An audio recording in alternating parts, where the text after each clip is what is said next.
Welcome to Pursuing the Muse. I'm Tom Compton. Today we are joined by the wonderful Jon Danforth, an Arkansas native now living in Dallas. Jon is here to discuss his third full LP, Natural State. It's a rootsy, nostalgic project years in the making. Stick around as we discuss the bacon and birds inspiration behind his Arkansas sunrise, how a weed bouquet led to a life-changing confession of love, and the chilling true event that inspired the record's darkest track. Let's dive in. Hold me close a little longer. We've only got right now, and now it's never enough time.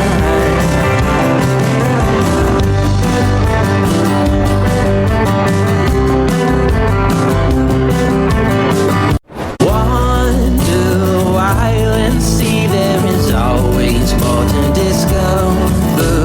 I thought I'd seen it all, but I'm finding that there is always more.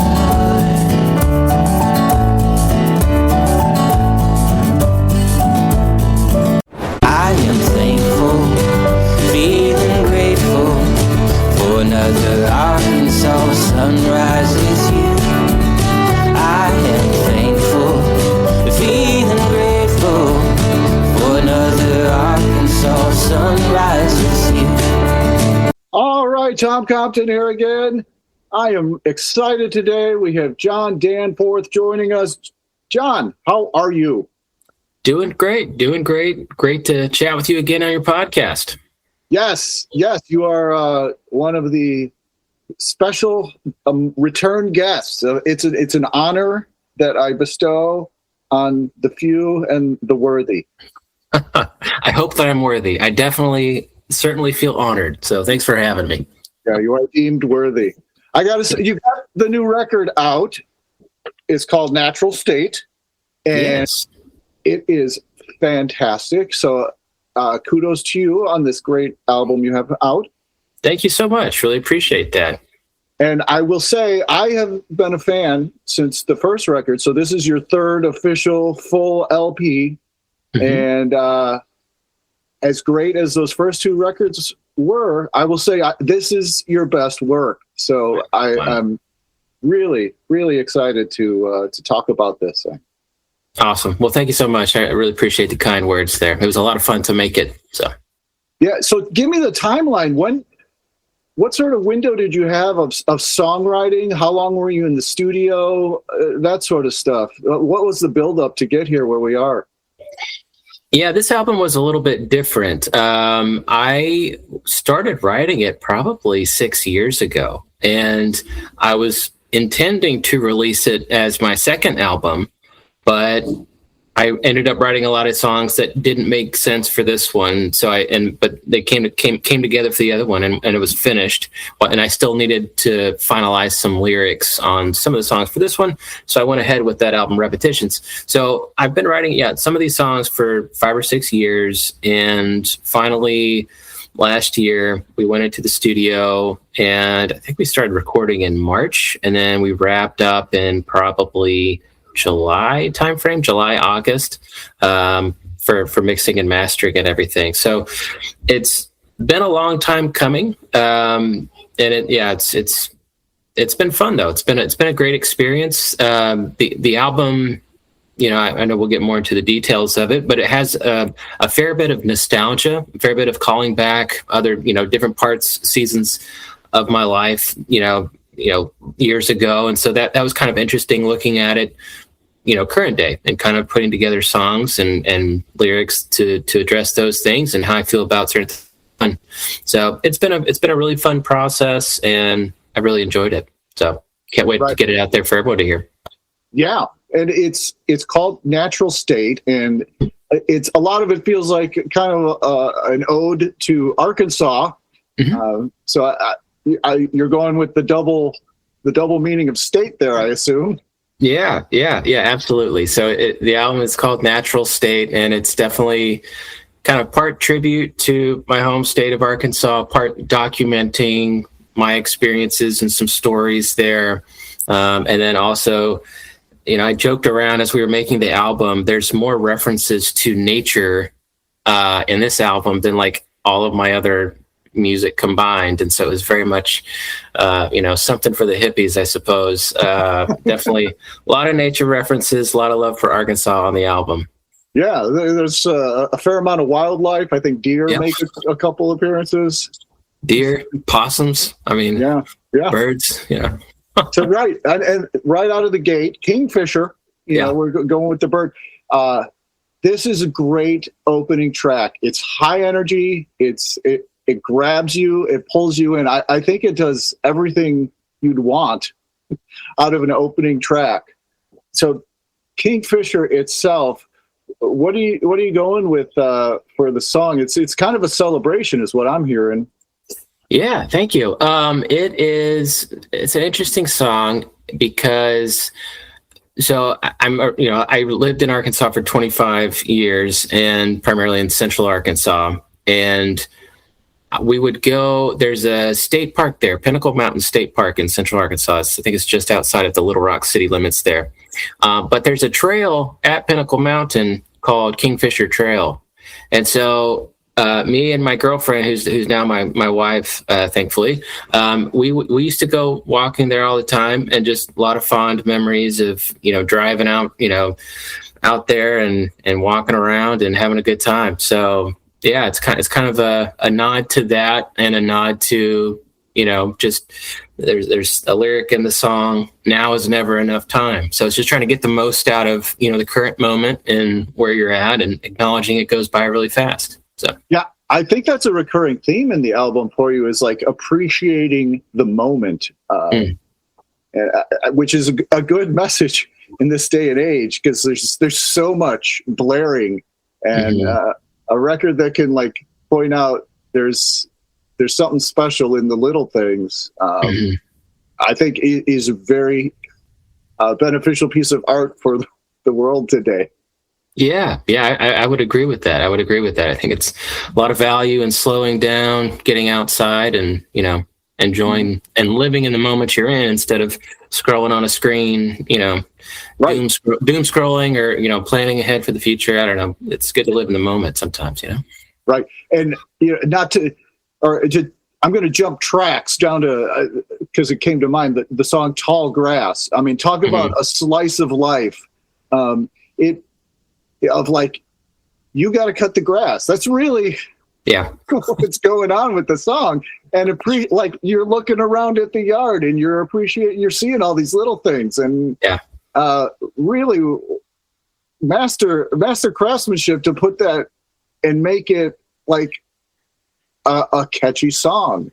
So, well, thank you. It was fun to write. That's one of those songs that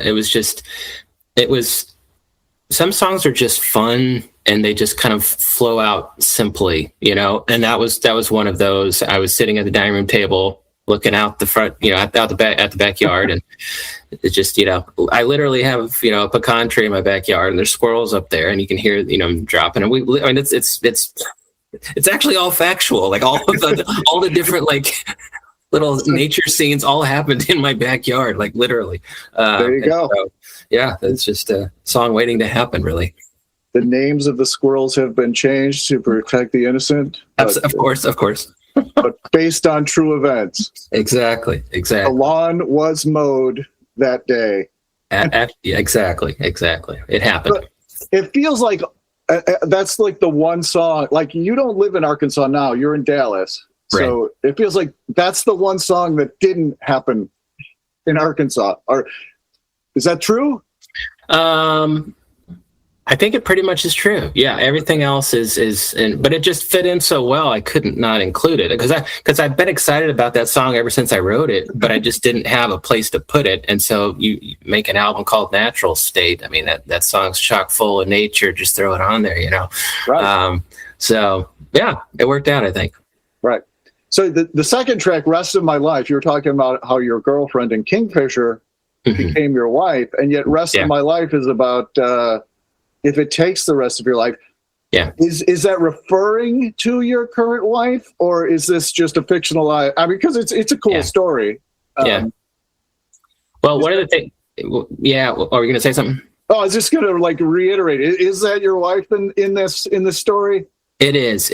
Yeah, it's very much. It is talking about my wife, and in general with songwriting, it's fun because I've heard other people talk about this, and I do this as well. But it's like you pull from your life, and then you pull from other people's lives that you see. You pull from books that you read, movies and TV shows you watch, other songs that you hear. And then you also add in fiction, right? Anything to get the song that you're trying to make. So I've always loved doing that. And this one, though, it is about a season in my life where I went to college in Arkansas. She went to college in New York, and I missed her. And so it's kind of about that. And I think it makes the song more fun and a little funny to say, you're trying to win her back, even if it takes the rest of her life. Well, we're married now, you know what I mean? Yeah. It worked out. So I don't know. It's fun to me that it's, right, because as a story choice, it's like, you don't know, when the song ends, she's still in New York. So yeah. And he's still saying the rest, if it takes the rest of my life, which is, he's really hung up on that girl, I guess. It took a few months, but Exactly. A year or two can feel like the rest of your life when it's someone important to you. Exactly. That's right. So the next track is Eureka. Is this referring to Eureka Springs in Arkansas?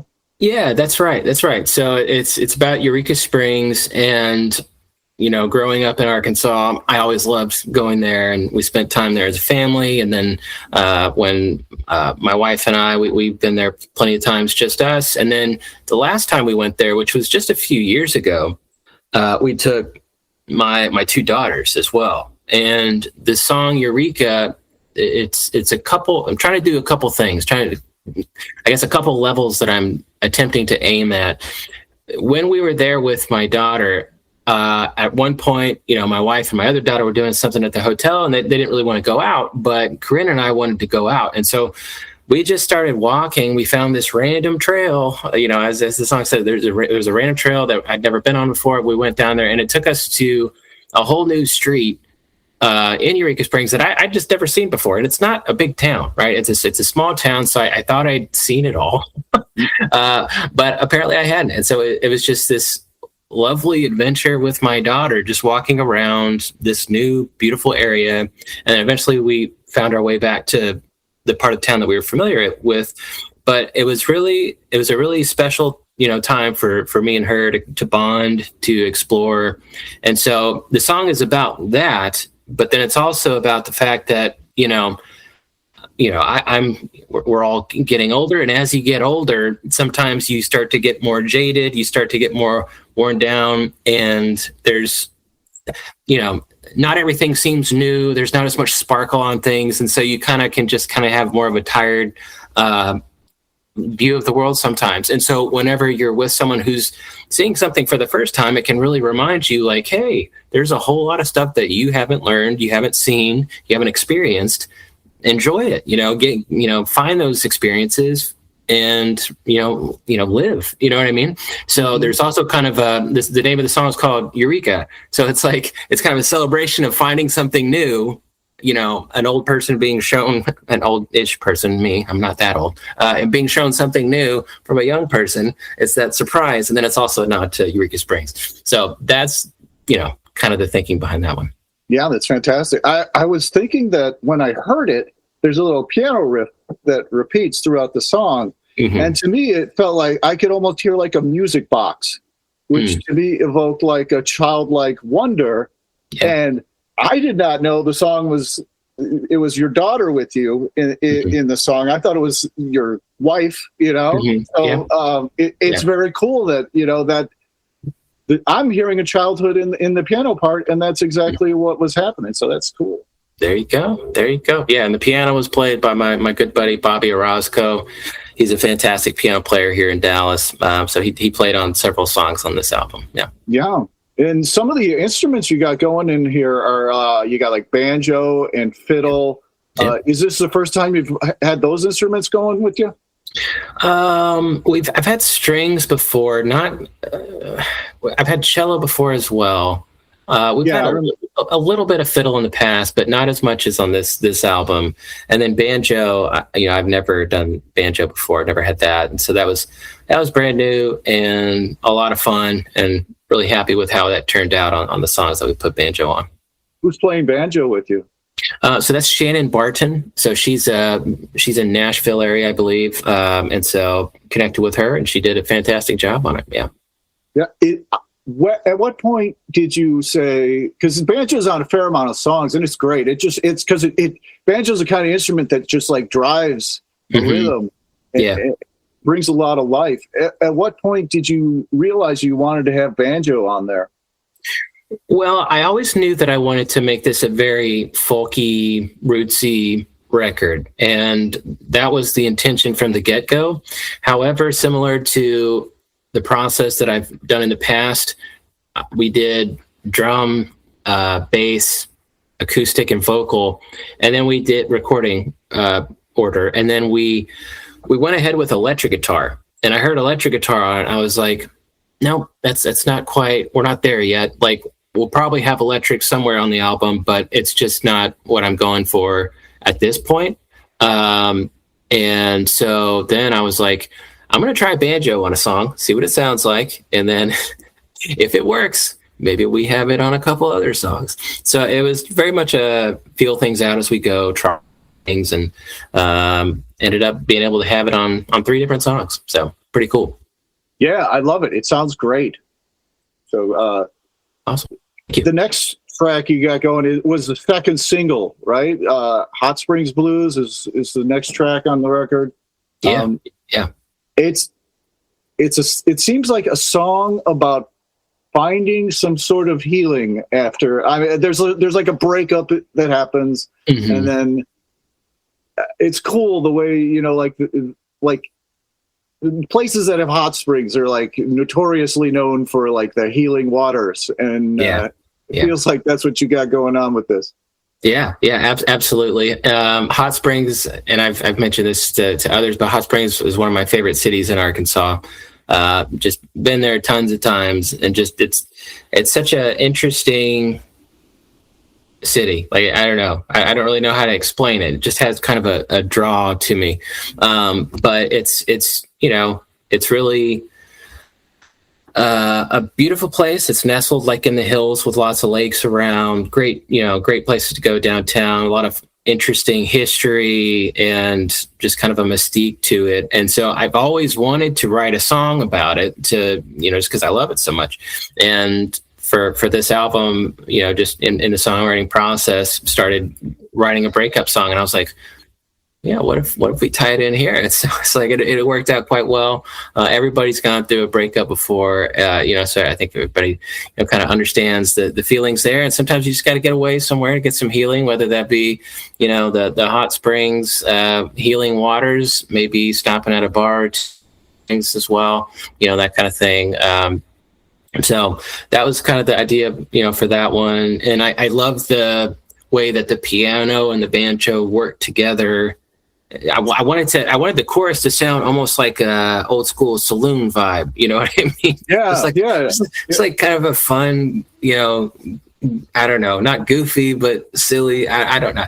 Just a fun rhythm, right. And it's not taking itself too seriously. And I can almost see the saloon doors swinging open with it. Yeah, exactly. So it when I heard the final thing, it made me laugh. I mean, I loved it, but it made me laugh, at the vibe and the feel that it kind of has. So yeah, that was a fun one to make.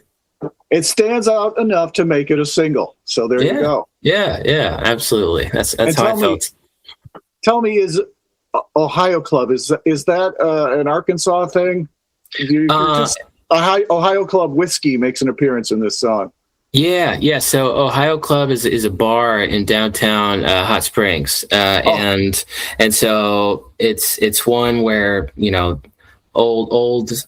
So a bunch of gangsters used to like roam Hot Springs and kind of live there and do stuff there, like Lucky Luciano and some others. And so there's a lot of history. They used to go to that bar and drink and stuff. And there's like tunnels under the city, and they would go into the tunnels, show up at the bar, do business and beverages, and then dodge the feds that way. And so I don't know, very fascinating. I've been to Ohio clubs, great spot, highly recommend, and it was fun to tie it in. Yeah. Okay. I thought it was like a cheap brand of whiskey. It's cool to know it's an actual place. It's an actual place. It may be a brand of whiskey as well, but I can't speak to that. All right. Well, still a possible endorsement deal. Yeah, I'm open if they are. Yeah. There you go. Except it's with a place instead of a brand. So there you go. Exactly. Yeah, that's right. Nice. So Morgan Mountain is a place it's got maybe one of the lesser known locations in Arkansas, because I'm not familiar with Morgan Mountain. Yeah. So that song is an interesting one because the lyrics I wrote that with my sister. So my sister, Amy, still lives in Arkansas, and she's in Northwest Arkansas. And one of the things I was trying to do with this record was see if I could write with more people on some things and get some different voices. And so she sent me lyrics. I played around with them, got it to a place where I liked it, put melody. She had sent a melody idea for some of it, and then I rounded it out with a chorus and some a bridge and an outro. And so that's the first song that I recorded that I co-wrote with somebody. So I was really happy about that. It was really fun, and really grateful that she did that with me. She's a great writer. She writes, poetry and songs and other things. And so it was a lot of fun to write with her. And she wrote that song.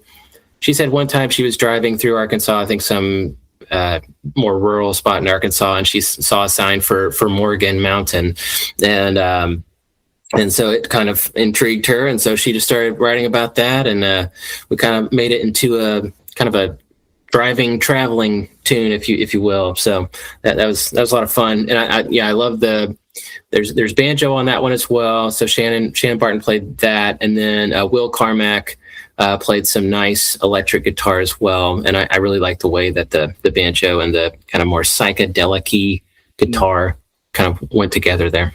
Right, because it feels like there's a message in the song of like the mountain is like this future or this obstacle you've got to climb, and you're just approaching it. So the music matches that vibe very well. Yeah, and like I think the word Amy told me that I think the word Morgan means tomorrow in German or something like that, and so there's also kind of that like additional layer that she put in there as well. So that's why the tomorrow thing is future, tomorrow, all kind of works together there. I'm vaguely recalling Guten Morgen as a phrase. Yeah, good morning, but then it also means like tomorrow as well or something. I don't know, but that's what she told me anyways. It's like aloha. It means hello and goodbye. Yeah. Aloha. Something like that. Yeah. So tell me about the experience of co-writing. How was that different than everything you've done on your own before? Yeah. Well, I would say one thing that's different is that when I'm writing by myself, it's just I have to make me happy and me be satisfied with what's happening with the song. And then when you write with somebody else, it's like there's more voices at the table and more people weighing in on, well, what if you did this with the lyrics? And I'm not used to that, like, because always just been I write them. Sometimes I'll show my wife and she'll be like, this is stupid, this is, change this to this or whatever. Or she would give me like different, pieces of advice. She's very nice about it. She's very gentle. Stupid is not in the... She doesn't call my song stupid, thankfully. It's not to my face. Not to my face anyways. It's a paraphrase. But yeah, it was but Amy was fantastic, and this was her first time to write a song that was going to be recorded, I suppose. So yeah, it was fun. It was exciting, and I hope we get to do it some more. Is it when someone hands you a piece of a song, and are you able to quickly identify where the holes are that you can fill? Or do you have to feel that out? I normally have to feel it out. So I'll normally have to, so she sent me lyrics to like probably 4 or 5 different things that she wrote. And so I read through them all. And the first thing I was checking for was like, does this work for like this project, this album that I'm making? And this one did. And she wrote it, particularly about Arkansas. So, or a place in Arkansas. So once I kind of gravitated towards the lyrics, I was like, oh, this could fit in with what I'm doing. Then it's like I have to whip my guitar out and just play, figure out. She sent me a general melody idea that she wanted for the verses. And so I was able to take that, figure out the chords that would support that, and then from there kind of build it. And then I had to change the lyrics to work with how I approach singing. And then obviously I added a few elements as well. But yeah, it was good. It was good. I mean, like I said, it was the first time for me to do that. So a learning experience, but it was great. And she was very open to and understanding in terms of like, I've got to make it work for how I do it. Otherwise It's going to sound weird and unnatural and I won't feel comfortable singing it and everything. So she was very understanding and humble and open about me doing that, which I'm grateful for. Yeah. Keep you from sounding like Yoko Ono. Just yeah. Throwing spaghetti at the wall there. Yeah. Yeah. Not to discourage Yoko Ono, all the Yoko Ono fans, please. I have utmost respect. But, anyway, so are you like encouraged, hope to do more co-writing in the future? Sure. Yeah, absolutely. I'd love to, especially with her. I know she writes a pretty good amount, so I'd be very interested to see what else we could do together. We even talked about potentially. Well, we talked about. I threw out the idea of doing a poetry book with her, like us writing poetry. I don't know. I think it'd be fun. Be a fun, different kind of challenge. So we'll see. Do any of your songs start as poems and then kind of morph into a song? Some of them I would say kind of do, but I mean, honestly, I do normally write not lyric first, but like coming up with lyrics as I play and find melody. So I would say not normally, but sometimes I've gotten lyrics down first and it feels more like poetry. And so, yeah. Or do you have like lyrics that you don't mind letting go of a melody that you can let go of as a poem? Yeah. So I think I've got some songs that I could let them like be poems. But now, so I've written just some straight poems like recently. I've done that. I'm not saying they're good. What would your wife say, John? These are stupid. That's the barometer we're looking for. Go pick up your guitar again. No, she wouldn't say that. I think she read one of them, and I think she didn't. She gave me some feedback on it. I don't think it knocked her socks off or anything. So yeah, more work to be done on the poetry front, probably a skill to grow in, hopefully, or something to become more of a skill, hopefully. So. And as you said, you're young, so exactly. Yeah, I've got time. Hopefully. So the next track was the lead single for the record, Arkansas Sunrise, and this has a very it's very descriptive, and you can feel it. And I think throughout the album, I will say that this record, you do such a great job of painting a picture that the listener, like I felt I was there. You're looking out your window, and there's the 6. Is it a 6 foot? I was about to say 6 foot buck, as a northerner who doesn't know anything about hunting, but a 6 point buck, right? Yeah.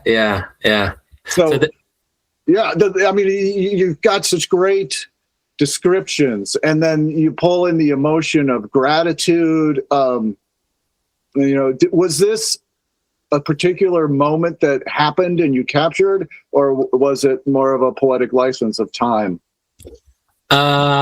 This was like 1,000 moments that are like it was just so many mornings in Arkansas, whether it be at my parents' house or at my wife's parents' house, of just this scene basically unfolding, just, because both of our families live out in the woods a bit. So there's so much nature. It's very beautiful, a lot of wildlife around. And this was another song kind of like Tall Grass, in the sense of like, just kind of wrote down, like I just sat down and it just happened. It just kind of flowed out. And yeah, I mean, Arkansas is a very beautiful state, and I'm grateful to have grown up there, and so that's, you know, the gratitude angle. It makes perfect sense to me in that song, and so it was very easy to write, and yeah, it's very, you know, nostalgic as well, and it's, you know, it was fun. It's a good one. Did the back of your house look right out onto the woods or a mountain or something like that? Yeah, it looks into the woods, and then there's like hills. So it's honestly, it's the same at my parents' house as it is at my wife's house. It's like you look out the window, it's just beautiful trees and woods and hills and everything. So it was a very organic, just flowed out, and it was just very, yeah, it's just, not to keep with the theme here, but it was very a natural song to write, you know. Yeah, it's interesting as a listener, like hearing the lyrics. I felt myself placed in my sister-in-law's house, who has a home in Indiana, that her backyard is like a giant field, and I've seen deer there, and that's probably what like pulled me in. But it's just it's really cool that you can make an art that is specific and it's what you experienced, and yet it's universal at the same time. I mean, that's like the best of both worlds. Yeah. Well, thank you so much. Thank you so much. I've heard it. I think I read it recently. Someone said that the personal is the universal. It's like, right. And I think a lot of times that can be true. Yeah, if you do it right. Yeah. So, that's true. Now that we're talking about the song, I can almost smell bacon too. Yeah, and that was that. So that particular line was funny, because I did say that to someone when we were at my wife's folks. It was like literally woke up, went outside, and they have like I guess one of those Blackstone grill things outside, and they were cooking bacon. It was a big old porch or whatever, and they were cooking bacon. Someone was cooking bacon, and then you could literally hear the birds chirping while the bacon was crackling. And I'm like, dude, this is the song. And this is like, come on. You need to record that sound, man. It's so peaceful and so like hopeful, because you're about to eat bacon. It's like a lot of joy and hope and peace. Now I'm not just smelling bacon, I'm salivating. There you go. Yeah. No, it was very cool to hear that and be able to stick that in a song lyric. Mm-hmm. And so the record goes on. The next track is Two Rivers Park, which is also another one that paints a really nice picture of like appreciating a young love. And I'm assuming Two Rivers Park is in Arkansas, right?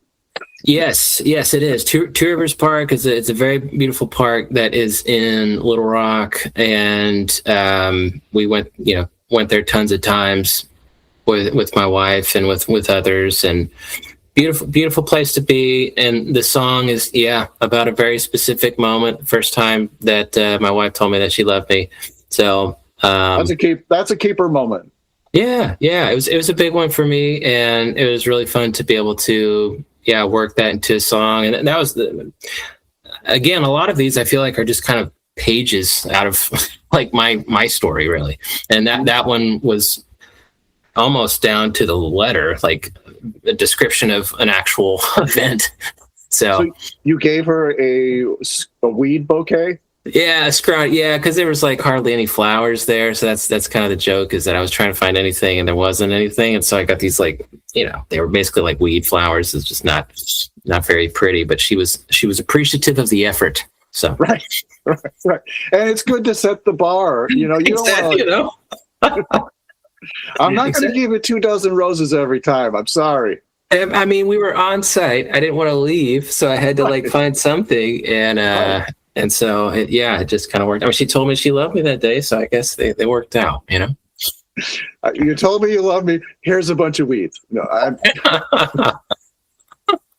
yeah, something like that. Well played. Yeah, thank you. Worked out. Most of the record is I feel a real life and an upbeatness too. But then you kind of take a dark turn with Devil in the Den. Is this, I mean, it's interesting because a lot of the record is very specific with specific moments.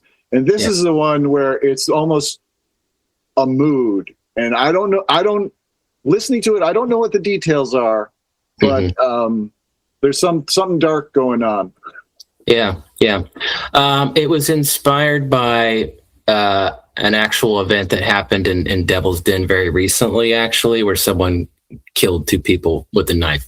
So it is dark. It is very sad. And it was tough to write, but it's also like, I think we have to look at those things too with art and address those things too in art. I think there's a place for that. And, for this record and for really all the records that have really made a dent in my life and have really stuck with me, there's always a big variety of emotions and feelings and silly and fun and like happy, but then also the darker shades of things. And so, the more challenging things and that kind of stuff in life as well. And so that, I felt like I wanted to include that on this record just because, that's life, you know what I mean? And so I want the album to be similar to those albums that I always, appreciated in addressing, that stuff as well. Yeah, it gives you a third dimension in a way, like it rounds out a picture and you can almost appreciate the good things more, seeing the darkness, Yeah, I feel I've thought that with songs and albums, well, I guess albums really, it's like the happy songs are happier and the sad songs are sadder when you've got both right next to each other. This is how I've felt it. And so the lighter songs feel lighter and the darker songs feel darker. And so it just gives more, I don't know, polarity is the right word, but it gives more balance, more extreme, and it makes them pop a little bit more, as opposed to if it was all happy, then it's just kind of like there's no comparison and there's no, I don't know. I just think when you've got some variation, it helps everything pop a little bit more, in my opinion. So, sure. When you're talking about that kind of stuff, what sort of mindset were you putting towards the sequencing of the tracks on the records? How specific were you going with it? I put a lot of thought into the order of the songs and that kind of thing. And so I didn't want it to be towards the front. I needed to kind of work up to it. And to me, it makes sense where it's at, just because you're coming off of this like pastoral strings and light guitar picking of Two Rivers Park. And then that ends with like this kind of the strings, this pastoral strings, and then it goes quiet, and then you hear crickets right from the sound on the. And so to me, it's like it's kind of a keeping on going with the nature, but then it's like getting a little darker. But it makes sense to me because Two Rivers Park's not a silly song or a upbeat song. So I don't know. It made sense. And then from there, it goes into the last song, which is The Springs, which is more, it has some spiritual elements. And to me, it just kind of fit. I didn't want it to end on Devil in the Den, but I didn't want it to be too close to the front. So yeah, just kind of landed where it is. Yeah, The Springs, which is the last track on the record, it's beautifully placed because it's like a spiritual transcendence. It's like evoking baptism imagery. It's almost where like everything circles around to, it's like the stories aren't going in a circle. It's like they're going in an upward spiral to like, a better place. And that song, it's a favorite of mine. It just because it opens the mind and makes you appreciate not just the grass that needs cutting or the trees and the birds, but you're going to a whole nother level. So very cool, very well played out. Yeah, thank you. Really appreciate that. That's another one of those songs where I was trying to do like a couple things there. So it's like the spiritual component. So trying to have the spiritual component in there, and then also, if you listen to the lyrics of the verses, it's like this is a person that's acknowledging their weaknesses, their struggles, and that they have things that they're dealing with. Which is again another one of those universal themes. Like I said, the record's not all happy,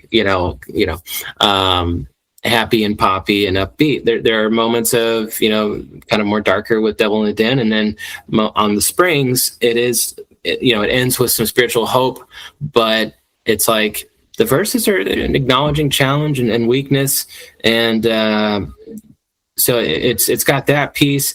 It's also meant to be a nod again to Hot Springs and Eureka Springs, because people would go there especially back in the day, they would go there to get healing from the waters, right? And so it's kind of again a nod to that, as well as kind of the spiritual and the universal thing that we all struggle. We're all looking for, healing in some areas, however we approach that, may be. But that's kind of the goal there, to nod in both of those directions. Yeah. Mm-hmm. Are there ever moments where, it feels like sometimes something could be a place of healing, but it could also be an escaping or someone attempting a spiritual bypassing? Are there points where you're like weighing those and seeing, maybe it's more than one thing? So I think in that song, I mean, I'm not saying that particular song, maybe like throughout the record, like, mm-hmm. maybe Hot Springs Blues can be a place of healing, but it can also be a place of escape, Okay. Yeah. No, that's interesting. I hadn't really thought about that angle, but yeah, I mean, that is kind of, yeah. I guess that's the beauty of art, is people hear things that maybe you weren't thinking in the first place, but yeah, like the relationship between healing and escapism almost, or like kind of. Right. It can go two different directions, That's fascinating. I guess I hadn't really thought about that so much. So that's a good thing I'll have to think about. But yeah, I mean, I could see that for Hot Springs Blues. I can see that a bit for the Springs, maybe. And yeah, that's interesting. Mm-hmm. That's good. That's good. I like that, Tom. Yeah, I guess, you create a song. It's like your child. You raise it, but then it goes off into the world and it lives its own life. And people, Absolutely. Well, that's cool. Right. So in the song, like say, which song was the most difficult for you to get into like a cohesive piece? Just like that sentence was difficult for me to get into a cohesive piece. Yeah, no, you're good. Let's see. I think with Arkansas Sunrise, that one was a little tough because we did the electric guitar first, and it just didn't sound like what I was going for, and so it was kind of like, okay, well, is this one going to work? And so, but then I was like, let's keep going down the folky path. Let's keep chasing that one, and then we layered in the fiddle, and then we layered in the piano, and then we got background vocals from actually my sister-in-law, Hannah Brooks. She sang on 3 songs. So she sang on Kingfisher, Arkansas Sunrise, and the Springs. She did a fantastic job. But yeah, I think that one was, which is, it's interesting which ones are challenging, because it's a very simple song. It's a very simple and straightforward song on the surface, but just trying to get it to maintain that simple straightforwardness, but also have enough of the, I guess, music and instrumental and arrangement variety to keep it interesting and to keep it, so that people will stay for the lyrics, because they've got the beautiful, piano and the fiddle going on, and the background vocals layered in. I think that one was a little bit challenging, but thankfully, I mean, honestly, for the majority of them, it was just very straightforward and organic, and felt right. But songwriting perspective, you know, I know I'm getting away from the arrangement and recording piece, but from a songwriting perspective, it did take a while for me to get a good number of the songs to a place where I liked them and they weren't like, you know, corny to me, or you know, I didn't want to be too corny on some of them. Some of it's just, you know, fun and, you know, silly or whatever, but I didn't want to get too corny, I feel like. So trying to avoid that while also keeping the simple and feel to it. You know, it's challenging, but I'm, you know, grateful to have finished it and, you know, excited about it. So yeah, and I think that's something you excel at is to, I mean, I don't know that I could to make something simple a hit with like an integrity and that isn't corny like you're saying. It's that's a skill. So I really can appreciate, like, these are great songs, man. And so what did you ever get to a place like a song that felt like it wasn't there yet? Was there ever a moment where you're like, oh, I got it? You know, did you have any of those moments like, oh, there it is? Mm-hmm.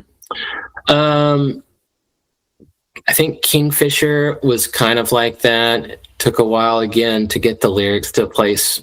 And then finally when I got them, I was like, yep, it's there. And then layering on the, you know, that one was fun to have the little electric riff, which, you know, feels more country to me. But yeah, that one. And then I'm trying to think. The other ones, Hot Springs Blues did take a little while to get that last verse to a place that I liked. That took a while. But I think it benefited me to put out repetitions kind of while I was working on this album, because it let me step away from some of the songs and then come back. And I just didn't feel as rushed with the songwriting, because it was like, all right, I know at some point I'm going to release this album because it's important to me and I've got enough songs finished that I'm good with, that I was able to take longer on lyric writing for some of the ones that it needed that, you know what I mean? So, and like I released repetitions, like it's been like 3 years or 2.5 years, I think, something like that. So a good chunk of time passed in between those, between that album and this one. So that also gave me some time as well. But I don't know. I feel like the more I do this, I feel like the more time you spend on songs and albums, the better they're going to be in general. As a general rule, I think I'm unless you're Tom Scholz taking 8 years between Boston albums. Yeah. Then you're pushing it.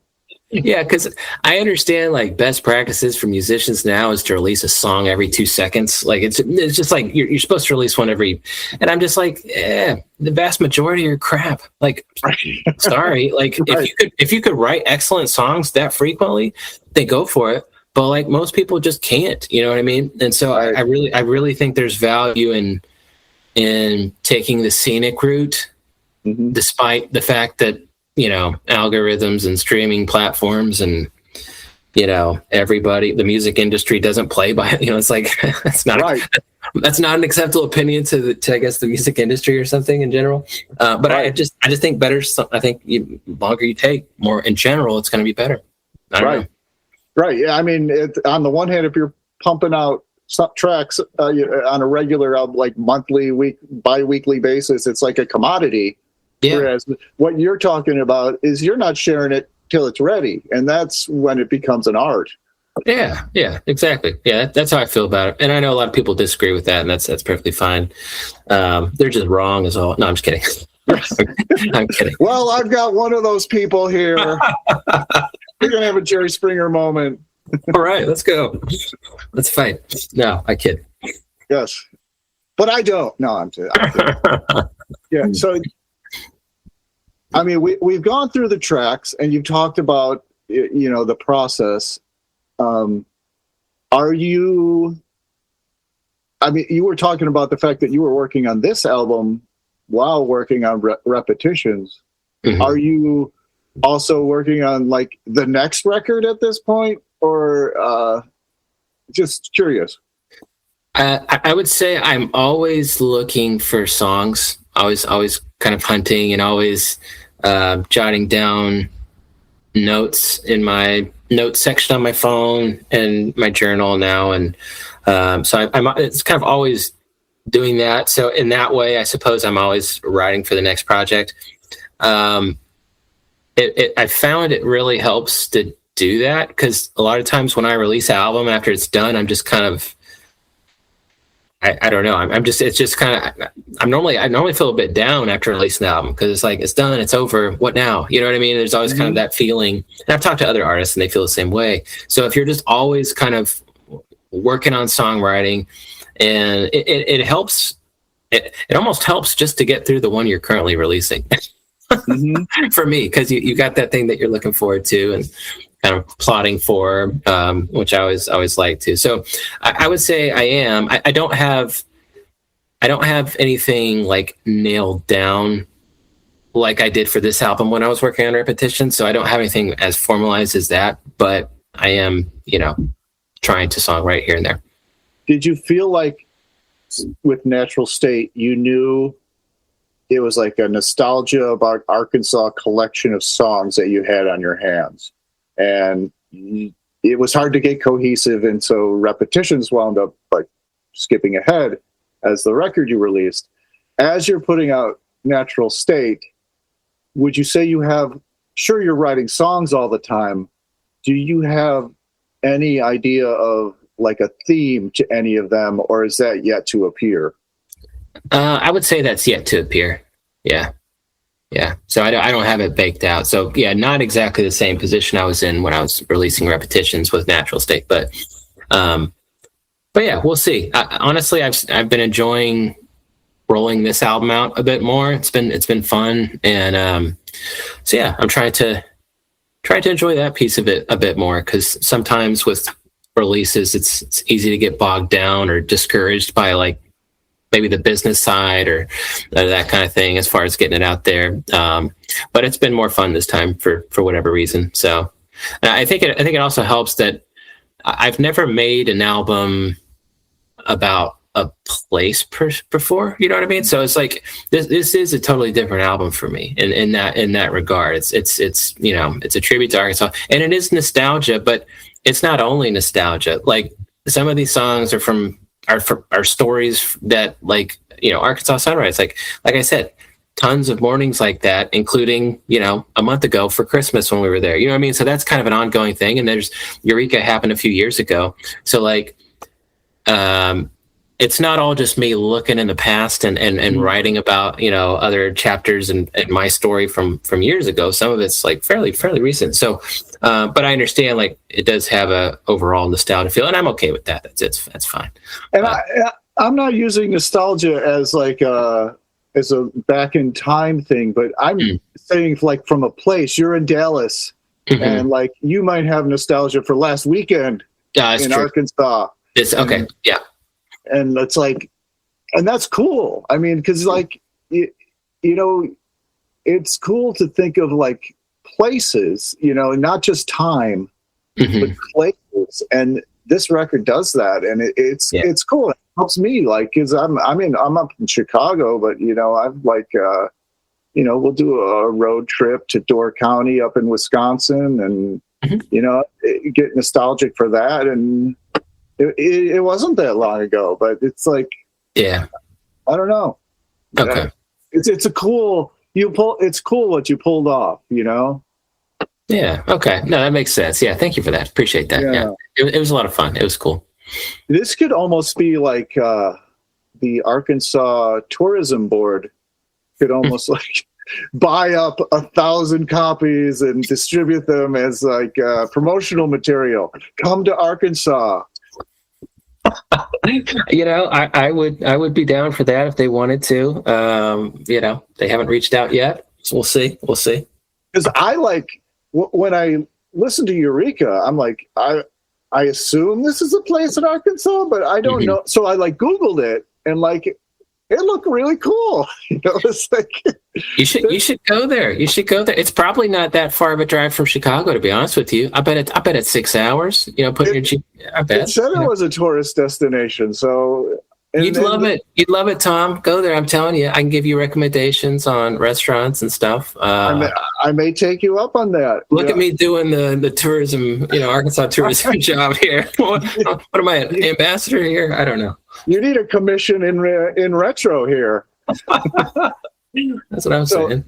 I will say, I have been pushing my family to do a family vacation to Muscle Shoals.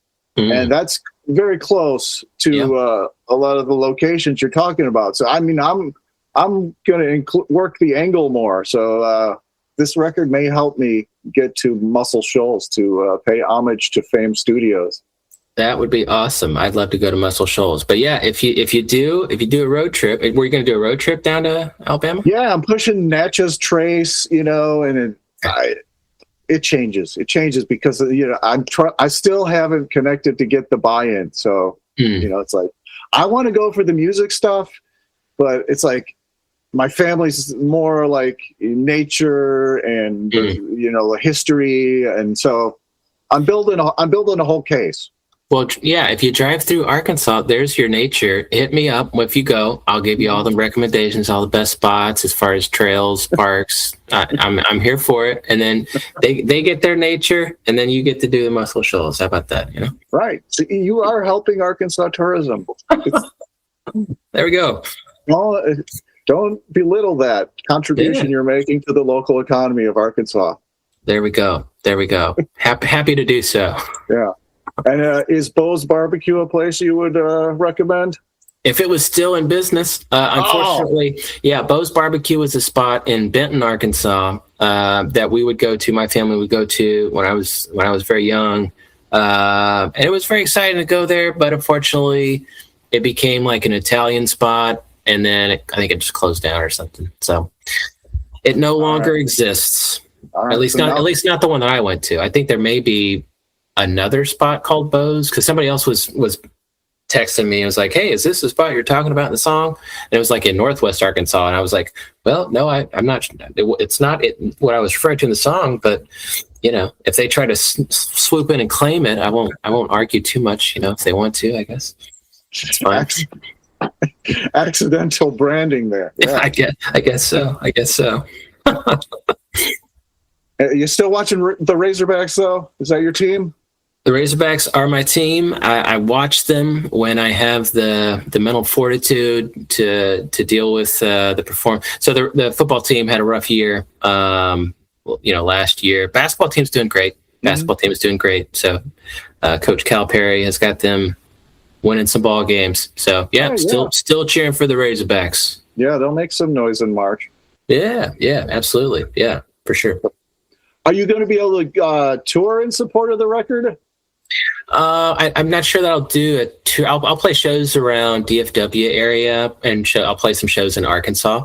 So do some regional stuff. But yeah, in the process of getting some stuff booked, and excited to get out there and play the songs for sure. Mm-hmm. You've done some shows, just like since I've been following your Instagram. Some of your live stuff you do as with a piano player. Do you expand beyond piano? Is it just a duet duo most of the time? It's a duo most of the time. I do some solo shows. I may try to get a full band lineup at some point this year for a few shows. More to come on that front. And then I've got a buddy that I'm probably going to play with back in Arkansas. But he plays guitar, so we'll do a double guitar situation up there for some shows, hopefully. And just a variety of formats and keep things fresh and hopefully interesting. Yeah. Well, Jon, thank you so much for talking about the record. It's hot off the presses. Natural State by Jon Danforth. Pick it up. Digital down. Where can people learn more about you? You got a Bandcamp? I do have a Bandcamp. I have a website, jondanforth.com. People can go there, sign up for the email list. I'm on all the social platforms. I'm on Bandcamp, and then obviously Spotify, Apple Music, YouTube, any of those places as well. So Right. people have options. Are you still maintaining a MySpace page? That would be fun. There's some nostalgia. Sadly, no. There's some real nostalgia for you. I used to love MySpace and Zanga. I don't know if you ever did Zanga. No, I don't know Zanga. I know Friendster, but not Zanga. Yeah, I used to do Zanga. Used to do MySpace. Yeah. Do you think our old MySpace pages are still out there somewhere? That's a scary question. I don't know. I'd probably rather them not. Because given the age that I was and when I was posting on them, I hope that it's dead. Probably. Might be a fun thing to look into, though. What subculture would be still on MySpace? Because somebody bought it. Somebody quasi-famous bought MySpace, so it might still exist. I may just type that into my browser bar after this interview. See what's out there. Yeah, I'd be interested to hear what you find on that front. Yeah. Well, John, all right. Before I take it off the rails anymore, I will just say thank you so much, John.